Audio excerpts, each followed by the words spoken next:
200년 전 한 명의 코르시카 청년이 전 유럽을 공포로 몰아넣었습니다. 그의 손길이 닿는 곳마다 왕들의 자리가 흔들렸고 1000년 가까이 지속되어 온 봉건제는 산산조각이 났죠. 단 20년이라는 짧은 시간 동안 이 청년은 황제가 되었고 전 대륙을 발 아래 두었으며 결국엔 절의 고도에서 쓸쓸히 생을 마감했습니다. 오늘은 이 격동의 시대를 만들어낸 영웅이자 독재자 나폴레옹 보나파르트의 이야기를 시작해 보겠습니다. 나폴레옹의 운명을 결정한 건 바로 출생지였습니다. 1769년 코르시카에서 태어났는데 만약 1년만 일찍 태어났다면 그는 이탈리아인이 됐을 겁니다. 당시 코르시카는 제노바 공화국 소속이었지만 독립운동이 치열했어요. 나폴레옹이 태어나기 직전 1768년에 제노바가 코르시카를 프랑스에 매각했거든요. 파스칼 파올리가 이끄는 코르시카 독립군과 프랑스군 사이에 전쟁이 벌어졌는데 나폴레옹의 아버지는 처음엔 파올리의 비서로 일했지만 프랑스가 승리하자 재빨리 친프랑스파로 돌아섰습니다. 덕분에 나폴레옹 집안은 프랑스 귀족 지위를 인정받게 되죠. 1779년 나폴레옹은 불리엔 군사학교에 입학하게 됩니다. 당시 군사학교라고 해도 실제로는 일반 교양 교육이 대부분이었어요. 귀족 자제들이 장교가 되려면 리더십과 교양만 있으면 된다고 생각했기 때문이죠. 그런데 군사 기술은 점점 전문화되고 있었습니다. 코르시카 출신이라 프랑스 본토 귀족들과는 격이 달랐던 나폴레옹은 경제적으로 어려웠어요. 친구들과 함께 식사를 하거나 사교 활동에 참여할 돈이 없었죠. 게다가 코르시카 사투리를 써서 놀림거리가 되기도 했습니다. 하지만 이런 시련이 오히려 그를 더 강하게 만들었던 것 같습니다. 확실한 건 나폴레옹이 어려서부터 강한 야심과 자신감을 가지고 있었다는 점입니다. 성적을 보면 수학은 우등생이었지만 역사와 지리는 보통이었어요. 1784년 아버지가 갑자기 사망하면서 나폴레옹의 인생이 바뀝니다. 집안의 가장이 되어야 했던 그는 공부에 매진해서 단 11개월 만에 사관학교를 조기 졸업합니다. 가족을 부양해야 했기 때문에 빨리 장교가 되어 봉급을 받아야 했거든요. 나폴레옹은 가장 어려운 포병과를 선택했는데 이는 정말 탁월한 선택이었어요. 당시 귀족들은 기병을 선호했습니다. 말을 타고 폼을 낼 수 있고 화려한 군복을 입을 수 있었거든요. 반면 포병은 몸으로 일해야 하는 병과라 귀족들이 기피했어요. 하지만 포병이야말로 전쟁의 판도를 바꾸는 핵심 전력이었습니다. 포병 장교가 되려면 물리학과 수학을 잘해야 했는데 수학 천재였던 나폴레옹에게는 완벽한 선택이었죠. 1785년 16세의 나이에 포병 소위로 임관합니다. 하지만 젊은 장교 시절의 나폴레옹은 별다른 활약을 보이지 못했어요. 적은 봉급으로 가족을 부양해야 했기 때문에 경제적으로 매우 어려웠죠. 대신 이 시기에 엄청난 독서광이 되었어요. 단순히 많이 읽는 게 아니라 노트로 정리하고 논문까지 썼죠. 그런데 무명의 포병 장교였던 나폴레옹이 어떻게 프랑스 황제까지 오를 수 있었을까요? 바로 프랑스 대혁명이라는 대격변 때문입니다. 당시 프랑스는 심각한 사회적 모순을 안고 있었어요. 전체 인구의 1.3%인 35만 명의 귀족이 국토의 25%를 소유하고 있었죠. 나머지 98% 이상의 평민들은 정치적 권리는 전혀 없으면서 세금과 부역은 모두 떠맡아야 했습니다. 여기에 두 가지 큰 실수가 겹쳤어요. 먼저 미국 독립전쟁에 참전하면서 막대한 전비를 지출했고 영국과 통상조약을 맺었는데 이게 오히려 무역 역조 현상을 불러왔습니다. 루이 16세가 즉위한 1774년에 15억 리브르였던 국가 부채가 1789년에는 45억 리브르로 3배나 늘어났습니다. 결국 재정 위기를 해결하기 위해 1614년 이후 소집되지 않았던 3부회를 열게 됩니다. 제3신부는 이 기회에 권리를 얻으려 했지만 왕은 세금 문제만 논의하라고 했죠. 신분별 표결을 하자는 왕에 맞서 제3신부는 전체 표결을 주장했습니다. 결국 평민 대표들이 국민의회를 만들고 동의 없이는 과세 없다는 원칙을 천명했어요. 화가 난 루이 16세가 국민의회를 해산시키려 하자 대표들은 테니스 코트로 이동해서 헌법 제정까지 해산하지 않겠다고 맹세합니다. 이것이 유명한 테니스 코트의 서약이죠. 왕이 군대로 이를 해산시키려 하자 파리 시민들이 1789년 7월 14일 바스티유 감옥을 습격했습니다. 혁명이 진행되면서 나폴레옹의 운명도 바뀝니다. 코르시카에서 독립운동을 하다가 파올리와 갈등을 빚은 그는 가족과 함께 프랑스 본토로 도피해야 했어요. 이때부터 나폴레옹은 완전한 프랑스인으로 살아가게 됩니다. 한편 프랑스는 대내 외적으로 위기에 처했습니다. 루이 16세가 1793년 처형되자 주변 군주국들이 반프랑스 동맹을 결성했어요. 국내에서도 왕당파 반란이 일어났죠. 특히 남부의 툴롱이 왕당파에게 점령당하고 영국군까지 상륙했습니다. 바로 이때 나폴레옹이 역사의 무대에 등장하게 됩니다. 툴롱 공성전에서 나폴레옹은 포병 대위로 참전했습니다. 그는 핵심 요점을 파악해서 집중 포격으로 영국군을 물리쳤어요.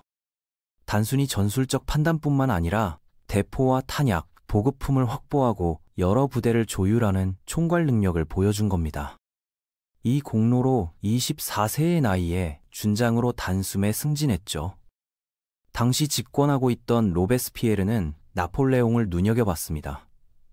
코르시카 출신의 평민 출신이면서도 능력이 뛰어난 인재였거든요. 하지만 1794년 로베스피에르가 실각하면서 나폴레옹도 위기를 맞습니다. 다행히 일기 내용 때문에 석방되었어요. 로베스피에르의 공포정치 이후 총재정부가 들어섰지만 혼란은 계속됐습니다. 경제는 파탄났고 화폐 가치는 제로까지 떨어졌어요. 이런 상황에서 나폴레옹은 두 가지를 깨달았습니다. 첫째, 국민들은 안정을 원한다는 것. 둘째, 대외전쟁에서 승리하면 정치적 영웅이 될 수 있다는 것이죠. 1796년 27세의 나폴레옹이 이탈리아 원정군 총사령관으로 임명됩니다. 조세핀과의 결혼식에 2시간 지각하고 신혼여행은 48시간 만에 끝냈어요. 이탈리아 원정에서 나폴레옹의 천재성이 드러납니다. 첫째는 철저한 사전조사였고 둘째는 병사들을 위한 헌신이었습니다. 셋째는 교과서적인 전술이었습니다. 몬테노테 전투에서 오스트리아군의 약점을 파악해 48시간 만에 국면을 전환시켰죠. 넷째는 빠른 기동력이었어요. 부대를 잘게 나누어 적을 분산시킨 다음 결정적 지점에서 수적 우위를 확보하는 전술을 구사했습니다. 로디 전투에서는 직접 대포 앞에 나서는 모습을 보여줬어요. 병사들이 꼬마 하사라는 별명을 지어줄 정도였죠. 이때부터 나폴레옹 군대는 특별한 용기와 사명감으로 가득 찬 부대로 변했습니다. 만토바, 요새 공성전에서는 더욱 복잡한 상황을 헤쳐나갔어요. 사각방진 체제라는 새로운 전술로 수적으로 우세한 적을 물리쳤습니다. 마른 목골 대형으로 부대 4개가 움직이다가 적이 나타나면 한 부대가 방어하는 동안 나머지가 적의 약점을 치는 방식이었죠. 이탈리아에서 나폴레옹은 막대한 전리품을 파리로 보냈습니다. 베네치아의 청동말 조각상, 바티칸의 라오콘 군상까지 모든 걸 쓸어갔어요. 1797년 캄포포르미오 조약으로 이탈리아 원정은 대성공으로 끝났습니다. 28세의 나폴레옹은 개선 장군이 되어 파리로 돌아왔어요. 하지만 총재정부는 그의 권력 확장을 경계했습니다. 그래서 이집트 원정이라는 새로운 임무를 맡겼죠. 이집트 원정은 영국의 인도 항로를 차단하려는 전략적 목적이 있었어요. 나폴레옹도 이를 알렉산드로스나 카이사르의 길로 가는 운명으로 받아들였습니다. 1798년 알렉산드리아에 상륙한 나폴레옹은 초기에는 승리했지만 곧 문제에 부딪혔습니다. 넬슨이 나일 해전에서 프랑스 함대를 격파하면서 보급로가 차단되었어요. 사막 행군으로 병사들이 고생했고 이집트인들의 저항도 거셌습니다. 더 큰 문제는 페스트였어요. 한편 프랑스에서는 제2차 대불동맹이 결성되어 위기가 고조되었습니다. 총재 정부의 무능으로 혼란이 가중되자 CAS가 나폴레옹에게 쿠데타를 제안했어요. 1799년 11월 9일, 브리메르 18일, 쿠데타로 총재 정부가 무너지고 3명의 통령이 통치하는 통령정부가 수립됐습니다. 나폴레옹은 제1통령이 되어 프랑스 최고 권력자에 올랐어요. 혁명은 혁명을 촉발시킨 원칙 위에 확립되었다. 이제 혁명은 끝났다고 선언했죠. 제1통령이 된 나폴레옹은 다양한 개혁을 단행했습니다. 가장 중요한 것이 나폴레옹 법전이었어요. 지역마다 다른 366개의 법을 통합해서 36법과 2281개조로 구성된 단일 법전을 만들었습니다. 함무라비 법전, 로마법 대전과 함께 세계 3대 법전으로 불리죠. 하지만 나폴레옹의 야망은 여기서 끝나지 않았습니다. 1804년 황제 즉위를 위한 국민투표를 실시했어요. 부르봉 왕조의 복귀 위험을 내세워 국민들을 설득했죠. 투표 결과 99.93%라는 압도적 찬성으로 황제 즉위가 결정됐습니다. 12월 2일 노트르담 대성당에서 대관식이 열렸어요. 교황 비오 7세가 주관했지만 나폴레옹은 스스로 왕관을 쓰는 파격을 보여줬습니다. 황제의 권위가 교회보다 위에 있다는 메시지였죠. 혁명으로 얻은 공화정이 11년 만에 제정으로 바뀌는 순간이었어요. 황제가 된 나폴레옹은 아우스터리츠 전투에서 오스트리아와 러시아 연합군을 크게 물리쳤습니다. 나폴레옹 전쟁사의 최고 걸작이라 불리는 승리였죠. 하지만 영국과의 대결은 여전히 해결되지 않았어요. 육지에서는 무적이었지만 바다에서는 영국을 당할 수 없었던 나폴레옹은 대륙 봉쇄령을 선포했습니다. 유럽 대륙에서 영국과의 교역을 차단하려는 전략이었죠. 하지만 이것이 오히려 몰락의 시작이 되었어요. 러시아가 대륙 봉쇄령을 어기고 영국과 교역하자 나폴레옹은 1812년 60만 대군을 이끌고 러시아 원정을 떠납니다. 유럽 역사상 최대 규모의 연합군이었지만 이 원정은 치명적인 실수였어요. 러시아군은 청야전술로 맞섰습니다. 후퇴하면서 모든 것을 태워버려 프랑스군의 보급을 차단했죠. 나폴레옹의 속전속결 전술은 러시아의 광활한 평원에서는 통하지 않았어요. 6주 만에 병력의 절반을 잃었지만 나폴레옹은 계속 전진했습니다. 9월 15일 드디어 모스크바에 입성했지만 도시는 텅 비어 있었어요. 그날 밤 러시아인들이 직접 모스크바에 불을 질러버렸습니다. 항복하지 않겠다는 의지를 보인 거죠.